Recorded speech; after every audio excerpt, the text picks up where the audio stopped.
Yes, mandizibulisele mbukeli wami ekhaya wamkelekile kwinkqubo yam yokuqala ngqa ethi sibiza iinkulu zamakhaya. Isihloko endisiphetheyo sithi yintoni umahluko phakathi kwemboni nembongi. Ndifuna uwagawula ndiwarhuqa ke. Imboni ngumntu, imbongi yinja. Imboni ngumntu, imbongi yinja. And imbongi yinja ngento yonke. Imboni ngumntu ngento yonke. Imboni ingadanga nakushiya. Imboni ngokwasesintwini yayingamatola awayegadisizwe esebenzisana namakomkhulu enqwanqwada isizwe ekubeni ukuba zintoni ezinokwenziwa nezingenakwenziwa ukulungiselela into yoba isizwe singabi nazibetho. Izibetho ke zifanele uba mhlawumbi kube kwimbalela etsho kube nzima into yoba makulinywe ibulale nemfuyo.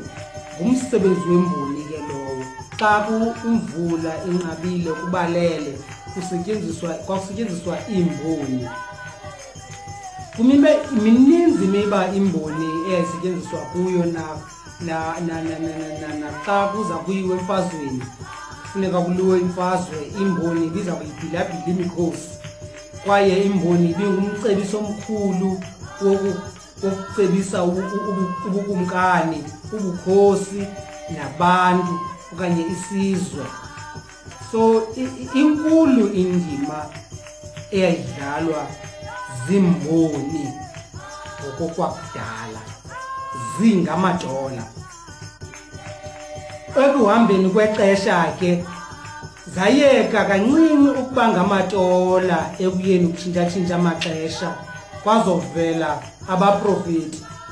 Kodwa xa ujonga abaprofeti iye yaba ligama nje lokokuba ivele yaligama eliye laba singathi liye laba popular uba siyibeka njalo, uba asishiyani ke ukuba ke asisakwazi uthetha isiXhosa ngoku sisulungekile siyasixuba enathi singasixubi ke xa sixubeka. Eligama lithi ke ngoku umprofeti lisekwathetha ntwinye nelagama lamatola nelagama lemboni. Asinawuthi ubuprofeti busuka kubuKrestu kuba ukuprofeta kukubona. It's an English name, it's not a Christian name. Andazi sihamba kunye na. Xa sithi umntu ngumprofeti, it's an English name, ayo Christian name leyo. Ungangumprofeti ulirasta, ungangumprofeti uku-Muslim religion, ungangumprofeti ukwinkolo kantu, ungangumprofeti nobuligqirha. Akhona amagqirha angamaprofeti, akhona amagqirha angabaprofeti. Naye adathi ndingumprofeti, aziwe njengoba ungumprofeti bani, but all igqirha. So ndifuna sivane kule ndima yoba xa ndimane ndisebenzisa igama lobuprofeti ndilisebenzisa kuba iligama eselixhaphakile esingenakulibaleka kuba lithetha ubumboni obuthetha ubutola.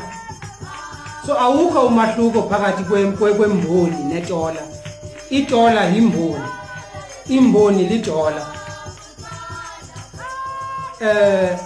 Imboni ke zazidlala indima ebaluleke kakhulu ekuqinisekeni into yokokuba isizwe siya kwicala lempumelelo. Asihambi siyokweyela kwimihadi yobumnyama. Andifuni ube ndinabakade ke ngemboni, ndingafana uba ndiyigqibile imboni. Ndingawenza umzekelo abantu abanjengomprofeti uRhadebe. Umprofeti uRhadebe into endiyithandayo kuye ndingazibala iintsebenzo zakhe ndizibonile. ndizibonile ndiyile kaninzi ndazibona insebenzo zakaMprofeti uRadebe ndanqwala uze nensebenzo esintwini ngenjongo zokulungisa imimoya iyona ndawo endayiqakatha leyo omnye wemisebenzi yemboni kukusebenza ngemimoya yabantu ukusebenza ngemimoya yabantu kuba spiritually abantu bayasafarisha spiritually abantu abaninzi bayasafarisha badinge ke ngoku imboni ezakubagayida kuba wabonakala spiritually iyakuchaphazelela physically ufumaniseka into ba yazi ukhona umuntu onokwaziwa njengoba ngumbulali kanti la muntu waziwa njengoba ngumbulali kunento spiritually engamphethanga kakuhle emenza benenzondo qho akucapha ukubulala umuntu qho akucapha ukuhlasela umuntu ingxaki ayikho semsindweni nje losukubonayo kuye but spiritually ikhona ingxaki edinga ukulungiswa akwazi uba abe nguye ngumsebenzi wemboni ke lowo ndiyamngqina ke uMprofeti uRadebe kuloo ndawo ndiyamngqina kakhulu ndiyamngqina yabona ndiyaphinda ndiyamngqina insebenzo ndizibonile masithi ngegama elinye imboni ngumnqwanqwadi nomlungiseleli wesizwe khona ukuze isizwe sihlambuluke isizwe siphuhle isizwe siphile yindlela enocacisa ngayo indima yemboni ndawugqibe ndithi imboni imamela okuthethwa ngumdali ikutolikele abantu ngenjongo zokuphilisa isizwe imboni ke ngokuleyo imbongi yinja kuba yona logama imboni imamela umdali inqwanqwade isizwe imboni ayinqwanqwadi isizwe imbongi yona ayimameli ukuba uthini umdali imbongi imamela abantu izinto ezithethwa ngabantu ukuba besesikolweni besathi imbongi ngumkili ngokwasesikolweni imbongi ngumkili kuba umzekelo ukuba inkosi inamakhwiniba masithi omhlamba amadoda lelala yakhalaza athi lenkosi inobubele emakhosikazini wayo yayihlonipha ke ngohlobo ndibeka ngalo izawuthi imbongi xa ibonga incoma inkosi yagqiba ithi kodwa amadoda ayakhala athi wena nobubele bakufazini bawo hey iyakila imbongi ngoku ibonga inkosi kodwa ithatha ezazinto zithethwa ngabantu ngenkosi ithi xa ibonga izikile ezazinto iziveze imbongi ibhensisa izinto bezifihlwa uyabona umahluko ne ndicabana uyabona umahluko imbongi ibhensisa izinto bezifihlwa nansi inkosi ihlonitshiwe yenza izinto ezinhle iyathandwa ngabantu kodwa kukho amadoda akhalayo athi bayaphela abafazi bethu imbongi ngela kesho ibongayo ithi amadoda athi abagqiba abafazi bawo enjalo imbongi ayiki le ndawo wena ucinga abantu izawuya kuyo iya kuleya indawo ongayithumanga kuyo ngoko ke imboni ayikwazi ukufana nembongi ngeso sizathu mandenze omnye umzekelo ungumprofeti uRadebe uyathetha estadium mna ndiyimbongi ndimi phakathi kwabantu ndimamela okuthethwa nguwe umprofeti uRadebe ndawugqibe ndimamela izinto ezithethwa ngabantu aba balapha ecaleni kwam abanye bayaphikisa abanye bayanqina abaphikisayo into bamamela mna ndiyimbongi nabangqinayo ngiyabamamela mna ndiyimbongi ubumbongi obo anatyala ndawugqiba umzekelo ndithi ndizihambela njena omhlawumbi ndiyocheba intloko ndiyocheba inwele ePapa Shop ndifike kuxoxwa ngomprofeti uRadebe ndiyamamela ndimamele kufika imini omhlawumbi yoba ndihambe ndiyobonga okanye ndiyobonga yena umprofeti uRadebe okanye ndizenzele nje umbongo ndithathe ezaa zinto bendizive ngomprofeti uRadebe mna ndizidibanise nezi zaba bantu zohlukahlukeneyo ndiyozidibanisa nezi bendizive ndisePapa Shop ndizenze umbongo so ndingangathethi kamnandi ngamanye amaxesha ndithethe bathi abantu hayibo ngumsebenzi wembongi imbongi inja isoloko ikhonkotha qha itshintshe ukukhonkotha ngokwemeko imbongi inja esoloko ikhonkotha qha iyakuguqula ukukhonkotha kwayo kuhambelane nemeko ezo izibonayo inja xa ibona umoya omdaka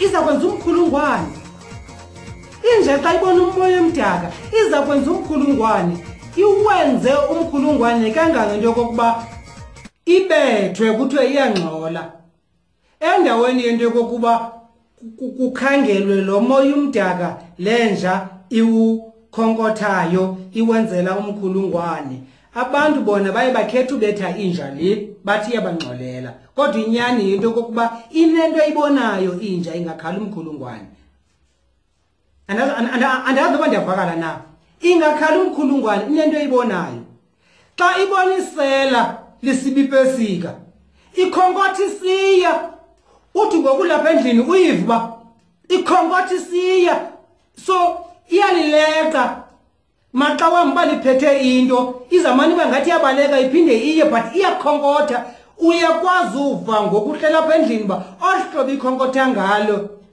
lenja ikhona le nto ingqamene nayo iphinde inja ngokuhlela apha endlini uyakwazi uyiva inja xa ikhonkotha into ekude okanye ezihambelayo okanye ikhonkotha nje umuntu ezihambela ngendlela ohamba kude ukukhonkotha okupholileyo okungangxamanga uyiva uba okay nokukhona lo muntu ugqithayo ndiva ohlobo lenje ikhonkotha ngalo ifana naxa kukho umuntu omme egeyithini ozawungena inja imkhonkotha umkhonkotho wayo wohlukile kuba ibaleka iye ngasegeyithini ikhonkotha imane ibuye umva ayifuni la muntu angene nawe uyayiva ngokuhlela apha endlini uba ikhonkotha umuntu ofuna ukungena imbongi yenza loo nto ihleli nje imbongi iyakhonkotha ihleli nje sanothi uthetha kakhulu ukubuya imbongi awuthethi kakhulu habo khawukhangele enye indawo awubhilwe kwabumbongi ifana nomuntu othi imvumi angaculi kakhulu ube imvumi awuculi kakhulu ube ngumshumayeli awuthethi kakhulu umshumayeli ongathethi kakhulu uzawushumayela njani engathethi kakhulu kuba ukushumayela kukuthetha kakhulu ukushumayela kukuthetha kakhulu eyona nto ndizama ukuyiveza ke apha yinto yokokuba ndinabantu abayaziyo ukuthi ndake ndamxhasa umprofeti uRadebe bandiphazame ngo-2018 ndithanda noposta ngaye kuba ndithanda imisebenzi yakhe ngoku ndiye ndifumaniseke into yokokuba abantu xa ndithetha ngendlela endazi ngayo bayakhubeka kancinci kuba bona bafuna ukuba ndiyathetha ndisoloko ndithetha ngokungqina izinto ezithethwa ngumprofeti uRadebe yindlela ndiyabakrokrela ukuze ndibe ndiyathetha kufuneka kubo qho uba ndiyathetha ndithi umprofeti uRadebe wathi umprofeti uRhadebe wathi umprofeti uRhadebe wathi ayihambi njalo, ayihambi njalo mawethu, ayihambi njalo. Umprofeti uRhadebe njengomprofeti unendlela yakhe yokufundisa eqhutywa ngumoya, eqhutywa ngumoya, yindlela aboniswa ngayo naza ngayo ebantwini. Yena yinja tshintsha ukukhonkotha, so yimbongi engeniphuma kuxhomekeke kuba ijamelene nantoni ngelo xesha.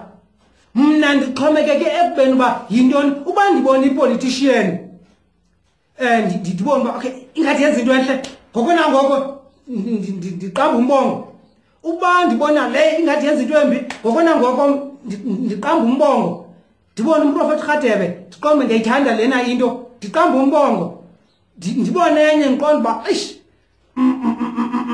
mna njengembongi andiyiginyi incam, ndinalungelo longeyiginyi. Ndifuna icace loo nto leyo masosha, ndifuna icace loo nto leyo. Njengembongi andibophelelekanga ekubeni uba xa nam ndimxhasa umprofeti uRhadebe mandingqinelane naye ngento yonke.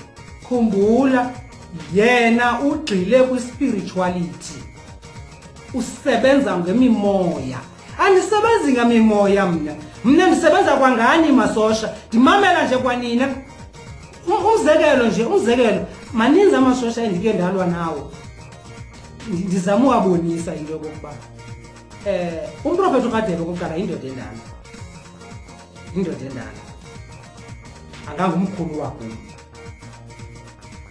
Umprofeti uRhadebe yindoda endala, angangumkhulu wakho, kuba ke nam yindoda endala.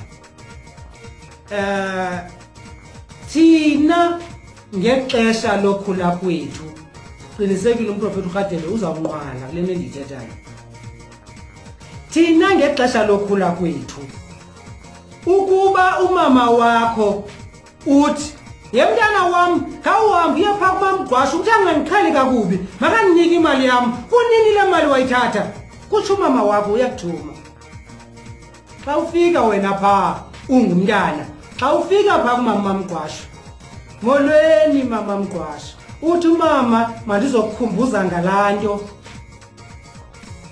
Umntana ngokohlobo esiqeqeshwe ngalo thina akazithethi izinto ezithethwa ngumuntu omdala ngohlobo umuntu omdala ebezithetha ngalo. Ndiyakuloo ndawo umntana uyayilungiselela into ethethwa ngumuntu omdala. Kangangento ba ukuba laa mntana angafika ithethe ngqo laa nto ibithethwa ngumama wakhe uzawubethwa phaa. Kwaye ubethwa kwakhe phaa xa efike kumama wakhe esithi mama ndithethe laa nto ubuthe mandiyithethe, uzawuphinda abethwe ngumama wakhe. Kuba abantwana bokuqala abasithi bapefundiswa ukuqiqa. Thetha kanjani utolika into ethethwa ngumuntu omdala. Thetha laa nto ithethwa ngumuntu omdala uyibeke ngentlonipho. Mandenze omnye umzekelo, mandenze omnye umzekelo. Abantu abadala xa bethetha bazawuthi hey umfo kaHoho umetsha nomamCirha. Yeva kutsho abantu abadala umfo kaHoho umetsha nomamCirha.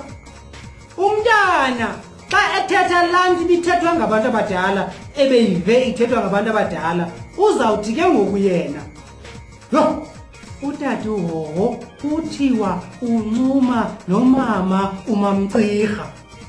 Imessage ihambile. Le ubuyazibona ziyafana kodwa zohlukana ekubeni uba ngubani luyithethayo. Ziyafana zingokuthandana zombini. uHoho umetsha nomamCirha kutsho umuntu omdala. Umntana yena uthi utata uHoho uncuma nomama umamCirha. Ithetha ukuthi ke loo nto leyo izinto ezithethwa ngumprofeti uRhadebe zikhona ezinye onothi uziva uzibone uba ingathi ziburhabaqala ngokwe-age yakhe zimfanele ukuba azithethe. Nditsho mna nakule yogxeka inkolo yobuKristu ndiyavumelana naye 140%. I-age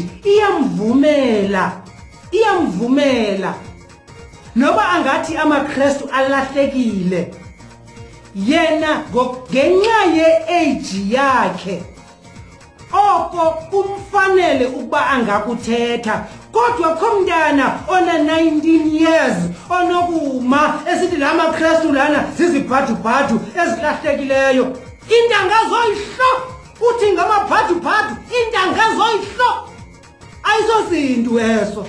Noba zoyithetha, noba zosilunyaniseke kangakanani, zijonga ubungakanani na ukwinqanaba, ukwibakala lokokuba ungayithatha nalento uyithethayo.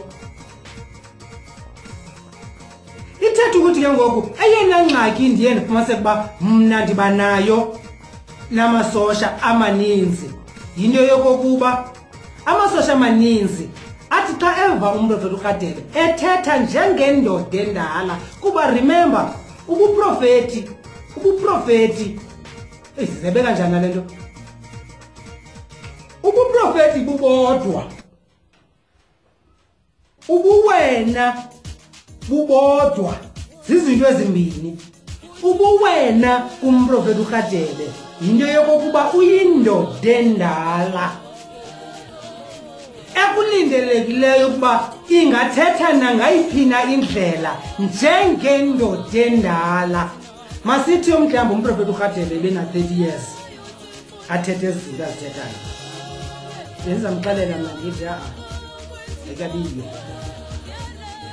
Mna mntu uthetha nje bendizamxelela mna ndithi ke betha kuthi ayikabiyo, ungumfana kaloku, ungumfana. So awunathi ungumfana kuba ungumprofeti uzoma phambi kwethu usixelele ngohlobo usixelela ngalo, uthethe ngohlobo uthetha ngalo. I-age yakhe iyamvumela, which means therefore akangomprofeti nje, akayomboni nje, neminyaka iyamvumela ukuba makathethe ngohlobo athetha ngalo. Kodwa oko akuniki gunya ebantwaneni ukuba bathethe ngqo ngolahlobo yena athetha ngalo. Maxa wambi ke umntana angathetha ngendlela abantu abadala ebethethe ngayo kuba ethetha nabantwana engaviwa ngabantu abadala. Inoba ndiyavakala abise ke ngoku into ayibeke ngolahlobo, kodwa khomntana unothi eviwa ngabantu abadala, eviwa ngabantu abadala, atolike into ibithethwa ngabantu abadala eyibeka ngolahlobo abantu abadala ebebeyithetha ngalo. Ndiya kwinto ethi ke ndifuna icace into yokokuba umprofeti uRadebe andinangxaki naye njengesiqu, andinangxaki naye nangendlela afundisa ngayo, ndiyithelekisa neminyaka yakhe kwanento yokokuba eyindoda. Naleyo yokuba eyindoda ndiyayibandakanya because sisintu eso, ndiyazidibanisa zonke ezo zinto. Ndithi unelungelo lokuthetha ngolahlobo, kodwa andinawumamela umntana ona 20 years ukuhla etolika izinto ezithethwa ngumprofeti uRadebe ezibeka rhabaxa.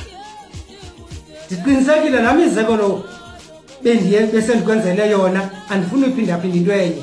Laa mizekelo besendikwenzele yona uyayibona uba umntana akathethi ngendlela abantu abadala abathetha ngayo.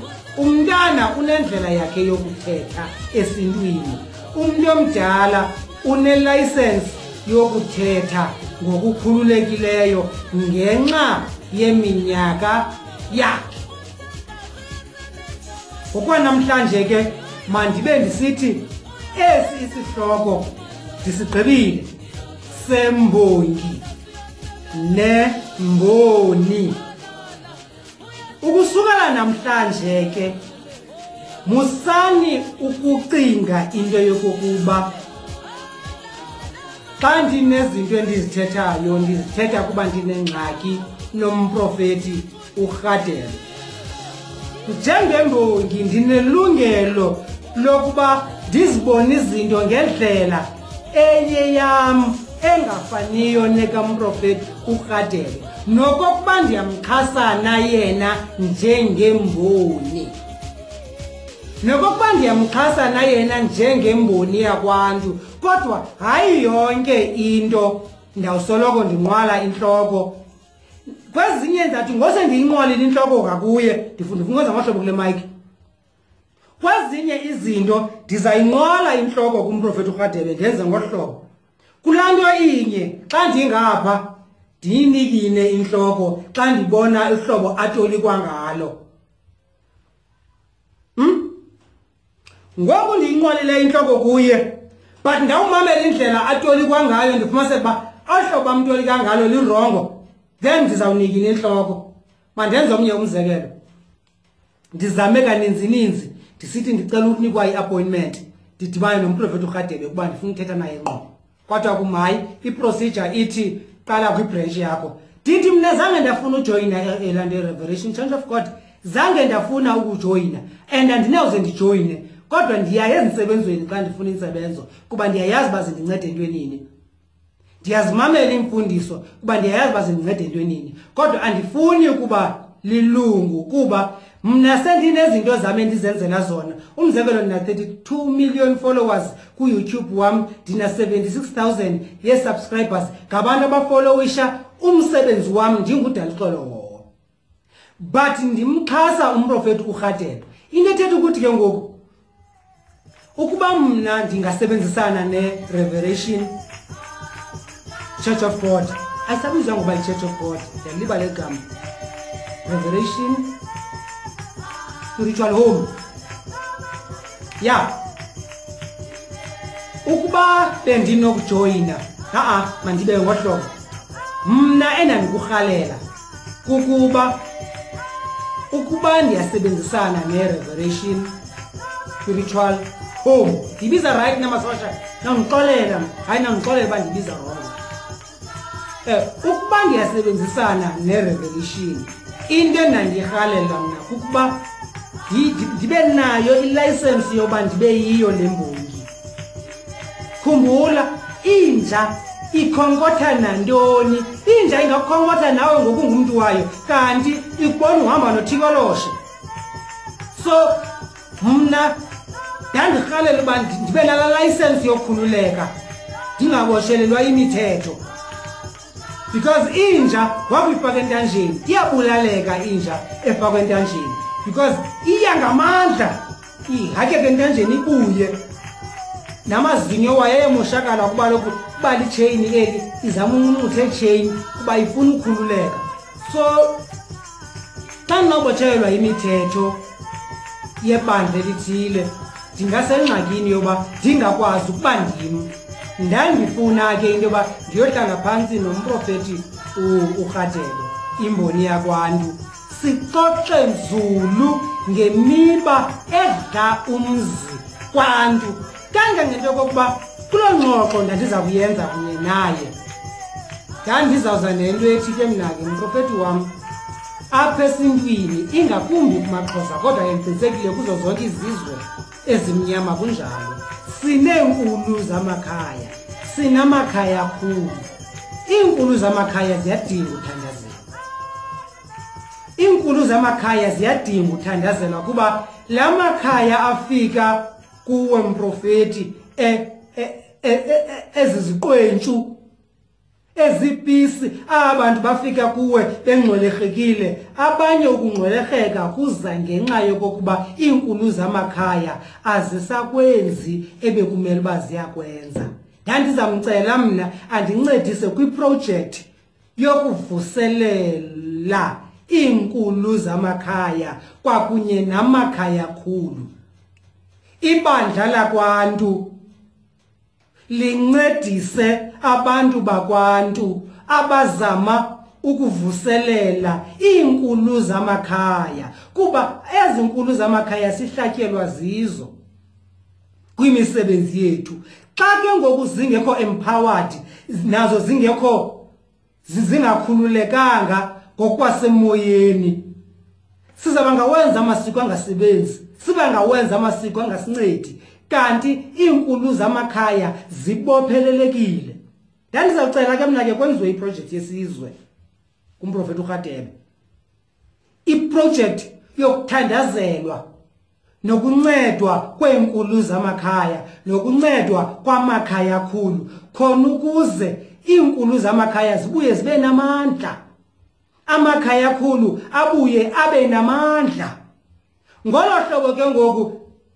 zibe ziyasebenza ngokupheleleyo iinsebenzo zomprofeti kuba ngoku zisebenza singathi mina zisebenza ngokuyihafu ngoku ngokwangoku kuba kuzawuya umntana omncinci okwamkela ezimfundiso zikamprofeti ahambe insebenzo la mntana omncinci akhululeke emoyeni la mntana omncinci abone izinto ezingabonwayo yile nkulu yona kaloku ibophelelekile umnyama kuyo ibophelelekile ufumaniseke into yoba ngoku umkhondo ubunode kube ngcono xa unikwe umntana ngoba mna into engandirhalela mna ndandirhalela bakho iprojekthi yokhulula iinkulu zamakhaya ngokwasemoyeni zibe empowered iinkulu zamakhaya khona ukuze ke ngoku zakuba namandla zikwazi ukumelana namakhaya ngolo hlobo ke ngoku sibe ke ngoku siya liphumelela iphulo lokuvuselelwa obu-Afrika kuba asinakubuvuselela ubu-Afrika ngokupheleleyo singakhange zikhululwe ngokusemoyeni iinkulu zamakhaya namaxhego kumakhaya khulu wethu kuba kulapho iziseko zamasiko wethu zibotshelelwe khona zombelwe khona iintsika zamasiko wethu zikwinkulu namakhaya khulu naku ke ngoku umprofeti oyimboni yakwantu bekumele uba ke ngoku le mboni yakwantu iyasinceda ukuqinisa ezintsika zizinkulu namakhaya khulu ukuqinisekisa uba imizi yema ayizuma imizi ngoba kuhambe abantu ababini nabathathu bofumana ukukhululwa emoyeni aba bantu bafumana ukukhululwa emoyeni bahamba insebenzo bafika babe yingxaki xa befika apha kwiifemeli zabo kuba bafika inkulu sithi ndimi inkulu apha yonke into izakwenziwa ngohlobo lwam ibe inkulu ngokwasemoyeni kumnyama kuyo ivalelekile kumnyama kuyo aba bakhululwa emoyeni bayabona ngoko ndithi ke mna ke ngoku umprofeti wakwantu makakhulule imimoya yenkulu namakhaya khulu khona ukuze ezinto zimbini zidlala indima ebekumele uba ziyayidlala emakhayeni kuba isizwe nokubuya kweAfrika kuxhomekeke ekuqiniseni iinkulu zamakhaya nalamaxhego ingawo athethela amasiko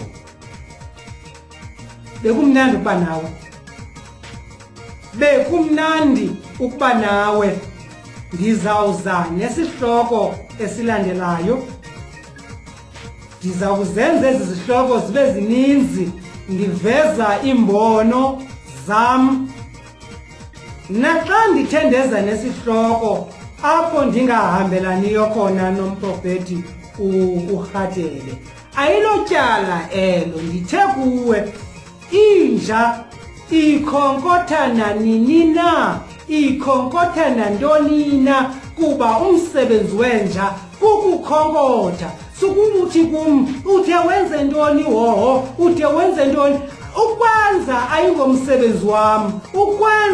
ayingomsebenzi wam mna ndidalelwe ukukhonkotha abantu abadalelwe ukwenza umprofeti uRadebe udalelwe ukwenza yiloo nto evule ibandla yilonto enensebenzo kuba umsebenzi wakhe kukwenza kufuneka yena eze nesisombululo. Mna ndikhangela isisombululo ndiyakhonkotha xa ndibona uthikoloje ndiyakhonkotha, xa ndibona isithunzela ndiyakhonkotha, xa ndibona isiporho ndiyakhonkotha, xa nditshintshatshintsha ukukhonkotha nditshintshatshintsha ukukhonkotha, xa ndibona isala ndiyalitsibela ndibone uba liphethe umpu okanye liphethe umkhonto ndibaleke kodwa ndiyakhonkotha. Xa ndibona umntu emegeyithini ndiba ngathi ndingaya ndiphinde ndibuye umva, ekugqibeleni ndiyakhonkotha. So umsebenzi wanja kukukhonkotha. Bye bye. Ndimkile ndangengangumsasazi kaloku, ndandike ndanguye umsasazi kwaye ndawuze ndibe nguye ukuba andisenguye kule inkqubo yeDala Uxolo Hoho TV show. Masosha.